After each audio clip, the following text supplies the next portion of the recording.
Friends, अगर आपने अभी तक मेरे यूट्यूब चैनल सब्सक्राइब नहीं किया तो प्लीज़ मेरे यूट्यूब चैनल सब्सक्राइब कर लें और बेल आइकन दबाना बिल्कुल ना भूलें। तो यहाँ पे हम नेक्स्ट पार्ट की हम बात करें तो नेक्स्ट पार्ट ये है, यहाँ पे डायग्राम से शुरू होता है कि मानव गुणसूत्र के जो बैंड्स हैं तथा उसके उपभाग के बारे में बात की गई है। यहाँ पे सेंट्रोमियर 36(3), 36(2), 36(1) इस टाइप की डायग्राम आप बना लीजिएगा। तो इसे नेक्स्ट हम समझाते हैं।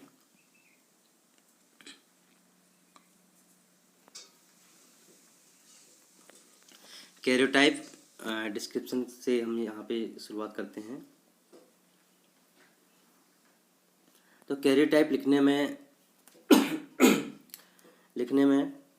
निम्न रूल्स का पालन करते हैं। पहला ह्यूमन कैरियोटाइप का जो डिस्क्रिप्शन टाइम दो भागों को कोमा लगाकर अलग करते हैं। क्रोमोसोम के नंबर जो है पहले लिखी जाती है, उसके बाद जो है कोमा लगाकर सेक्स क्रोमोसोम को लिखते हैं। सेक्स क्रोमोसोम की जो एबनॉर्मलिटीज़ को किसी जो है ऑटोसोमल एबनॉर्मलिटीज़ के पीछे लिखते हैं, उसी टाइप एक्स क्रोमोसोम की अनियमितता पहले तथा वाई क्रोमोसोम्स की जो है एबनॉर्मलिटीज़ बाद में लिखते हैं। ऑटोसोमल जो एबनॉर्मलिटीज़ है हमेशा जो है सेक्स क्रोमोसोम्स का एब्रेशन न्यूमेरिकल ऑर्डर में लिखे जाते हैं। यदि किसी क्रोमोसोम में न्यूमेरिकल एब्रेशंस तथा स्ट्रक्चरल एब्रेशंस होते हैं तो न्यूमेरिकल एब्रेशंस जो है को पहले लिखते हैं, फिर उसके बाद आकारिक एब्रेशन को लिखा जाता है। एग्जाम्पल के लिए हम ट्राइसोमी 8 पहले लिखा जाएगा।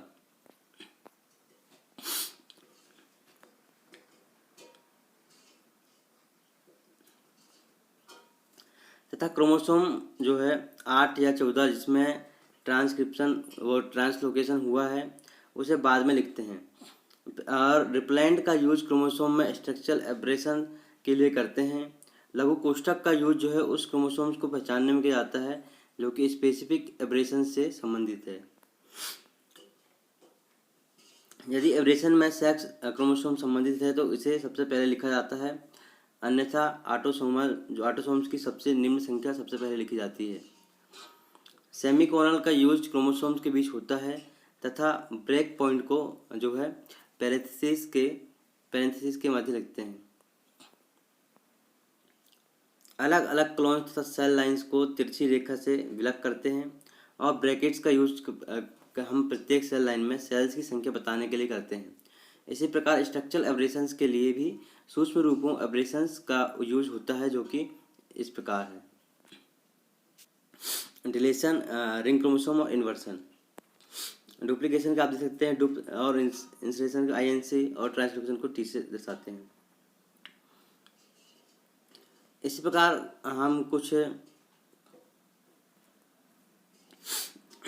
कुछ अन्य वर्ड्स की हम बात करें के लिए भी माइक्रो वर्ड्स यूज किए जाते हैं, जैसे मोसेशियम को मॉस तथा स्कीमेरिज्म को की कहते हैं, संबंधित करते हैं। आगे के विवरण में कुछ एग्जाम्पल देकर हम यहाँ पे समझाया जाता है।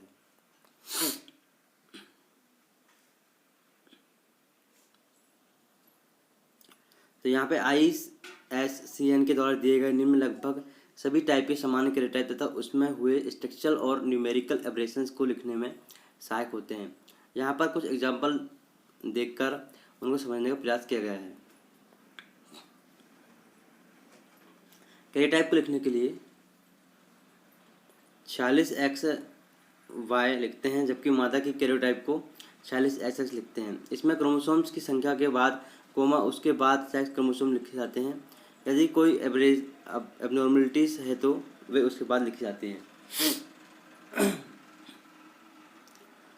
हैं तो वे बाद में लिखे जाते हैं। कुछ नीचे एग्जांपल दे सकते हैं, मॉस 47, मॉस 45, ये इस टाइप के एग्जांपल्स यहाँ पे दिए गए हैं। ऊपर सूत्रों के द्वारा हम मोसेशियम को किस प्रकार लिखते हैं दर्शाया गया है। मोसेशियम 2 या अधिक पॉपुलेशन जिनकी जीनोटाइप भिन्न होती है परंतु वे एक ही जाइगोट से उत्पन्न होते हैं। सूत्र 1 पहले मॉस लिखा है, उसके बाद फिर हम कोमा लगाया जाता है, फिर XY जो कि सेक्स क्रोमोसोम, उसके बाद प्लस का निशान अर्थात क्रोमोसोम 18 की प्राप्ति हुई है। उसके बाद हम बात करें तो कोमा तिरछी रेखा जो है सेल लाइन और सेल को दर्शाता है। उसके बाद अंत में नॉर्मल सेल लाइन को लिखते हैं। दूसरे सूत्र में 45 क्रोमोसोम्स की संख्या तथा के बाद सेक्स क्रोमोसोम तथा कोमा के अंदर सेल लाइन के अंदर जो है सेल की संख्या दर्शाई गई है। उसके बाद तिरछी रेखा दूसरी सेल लाइन से उसे अलग करती है। उसके बाद 47xxx 10 का अर्थ है कि 47 की संख्या एक x के बढ़ने अर्थात xxx के कारण तथा उसमें सेल लाइन जो है सेल में देखा गया है।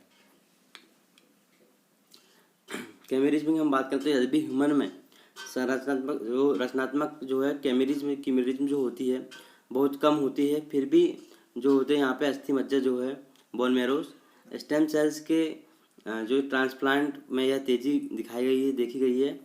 इसमें ग्राही और होस्ट सेल लाइन पहले तथा डोनर सेल लाइन बाद में आती है। C46XY 25 46XX 10 इसमें नर को पहले ग्राही तथा मादा को डोनर को बाद में लिखते हैं। ब्रैकेट में सेल लाइन की जो संख्या है वो डिलेशन की बात करें तो विलोपन को इस प्रकार लिखते हैं। इसका अर्थ है कि क्रोमोसोम्स की छोटी जो भुजा में टर्मिनल डिलेशन हुआ है जिसमें बैंड्स P15 के बाद क्रोमोसोम डिलीट हो गया है। रिंग क्रोमोसोम की हम बात करें तो रिंग क्रोमोसोम में एक और अधिक क्रोमोसोम पार्ट लेते हैं। यदि एक क्रोमोसोम पार्ट लेता है तब वहाँ पे सेमी कोलोन का यूज बैंड को बताने में नहीं किया गया है। 46XXR7P22 Q36 इसका अर्थ है कि रिंग क्रोमोसोम 7 की बनी है। क्रोमोसोम में जो है ब्रेक बॉन्ड्स P22 तथा बैकबोन P22 तथा Q36 पर आई है तथा टूटने के बाद क्रोमोसोम टूटे हुए स्थानों में जुड़ गए हैं। हम यहाँ पे इन्वर्सन की बात करें तो ISCN के रूल्स के अनुसार इन्वर्सन को माइक्रो में INV से प्रेसिस करते हैं। इसमें क्रोमोसोम टूटता है, उसके बाद 180 घूमने के बाद जुड़ता है। यदि प्रोसेस में सेंट्रोमियर सम्मिलित हो तो तथा क्रोमोसोम की आर्म्स में एक स्थान पर टूट ब्रेक हो तो इसे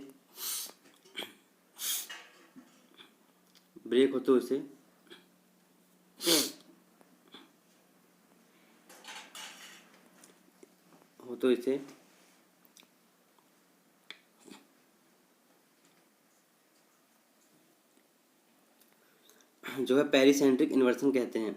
यदि इन्वर्सन की क्रिया एक आर्म में हो तथा सेंट्रोमियर उसमें भाग न ले रहा हो तो उसे पैरासेंट्रिक इन्वर्सन कहते हैं। एग्जाम्पल के लिए 46XX INV 16P13 1Q22 यह एक जो है पैरासेंट्रिक इन्वर्सन है जो कि क्रोमोसोम 16 में हुआ है। ब्रेक छोटी आर्म में बैंड 16P13 1.1 पर तथा दूसरी ब्रेक बड़ी आर्म में बैंड 16Q22 पर हुआ है। इन दोनों के बीच का जो क्रोमोसोम 180 पर घूमकर जुड़ा है वहाँ पैरासेंट्रिक इन्वर्सन का उदाहरण निम्न है। 46XY INV 3Q21 Q26 के अर्थात क्रोमोसोम जो है मेसोसोम जो होते हैं क्रोमोसोम जो होते हैं 3 की बड़ी आर्म Q में वश तथा Q26.2 के बीच इन्वर्सन हुआ है। इस पुनर्गठन के बाद व्यक्ति में माइलोइड ल्यूकेमिया होता है। डुप्लीकेशन की हम बात करें तो इसमें INV को प्रदर्शित करते हैं। यह या तो डायरेक्ट और इनडायरेक्ट होता है। बैंड्स के क्रम से जो इसको समझा जाता है जो कि बैंड्स सेंट्रोमियर जो होते हैं के पास होता है उसे पहले लिखते हैं। 46XY डुप्लीकेट वहाँ पे 1CQ21 Q42 यह डायरेक्ट डुप्लीकेशन का एग्जाम्पल है। इसमें पहले क्रोमोसोम्स के Q21 तथा Q42 के मध्य डुप्लीकेशन हुआ है। यहाँ इन्वर्टेड जो है डुप्लीकेशन का निम्न है। 46XX डुप्लीकेशन 13Q34 Q21 इसमें डुप्लीकेशन क्रोमोसोम 13 के बैंड्स Q21 तथा Q34 के बीच हुआ है। इन्वर्सन की हम बात करें तो इसका माइक्रो फॉर्मूला INS इसमें इंट्राक्रोमोसोमल का खंड एक क्रोमोसोम से दूसरे क्रोमोसोम पर बीच में इंसर्ट होता है।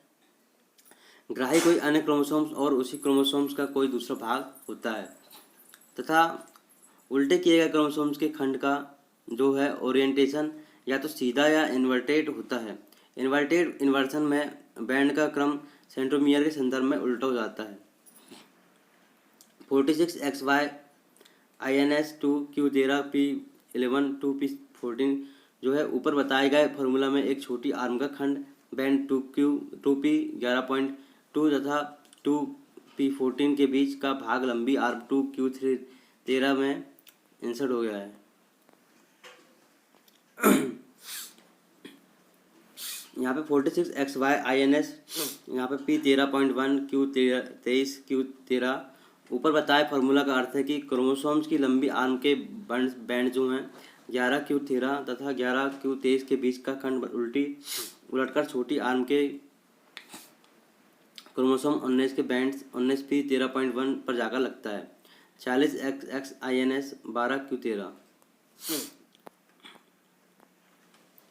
उपयुक्त फार्मूला को दो अलग अलग क्रोमोसोम्स के बीच होने वाले इनर्सन को इसमें एक अज्ञात क्रोमोसोम का भाग क्रोमोसोम 12 के बैंड 12Q13 के मध्य जुड़ा गया है।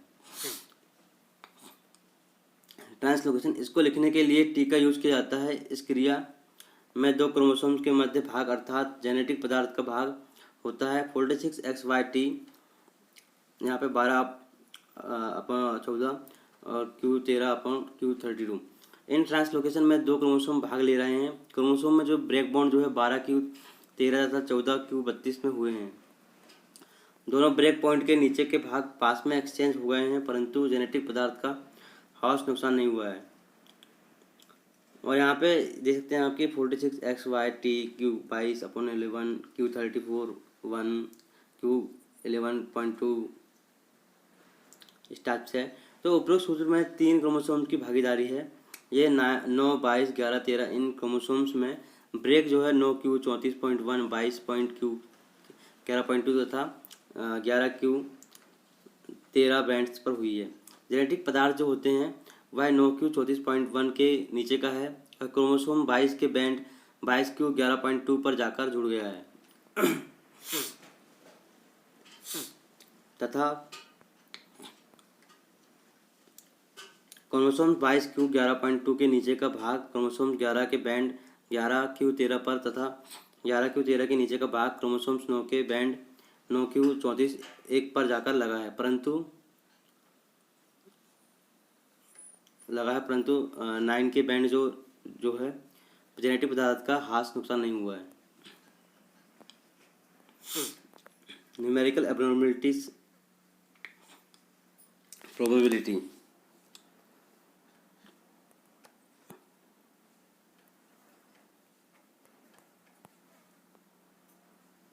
तो यहाँ पे कैरियोटाइप में क्रोमोसोम्स के नंबर का बढ़ना सदैव प्लस से दर्शाया जाता है। इसी प्रकार क्रोमोसोम्स की संख्या की कमी से दर्शाई गई जाती है। एग्जाम्पल के लिए 46XY प्लस 21 ट्रिपलो 21 जो होता है, जबकि सेक्स क्रोमोसोम में बढ़ना तथा घटना भिन्न पद्धति से दर्शाते हैं।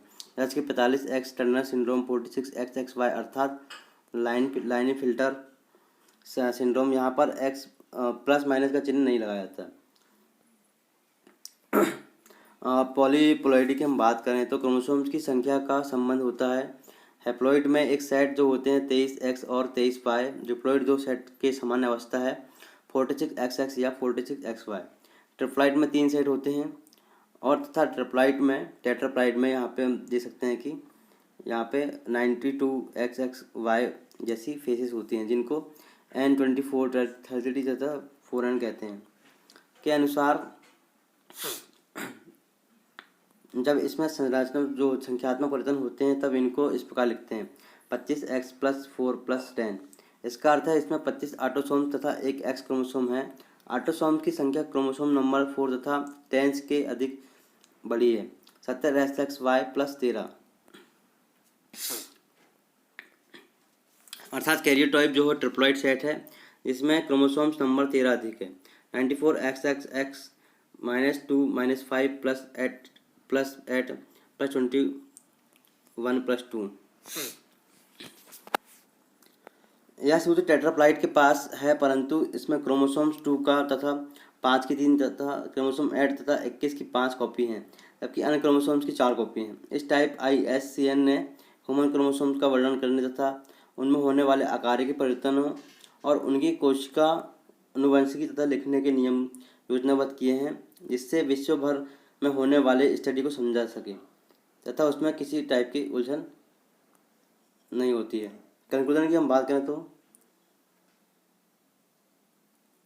इसमें 1960 में कोलोराडो में 17 साइंटिस्ट ने एक ग्रुप बनाकर ISCN को बनाया, जिसे क्रोमोसोम में होने वाले परिवर्तनों को वर्णन करने की पद्धति बताई है। ह्यूमन में 46 क्रोमोसोम्स पाए जाते हैं।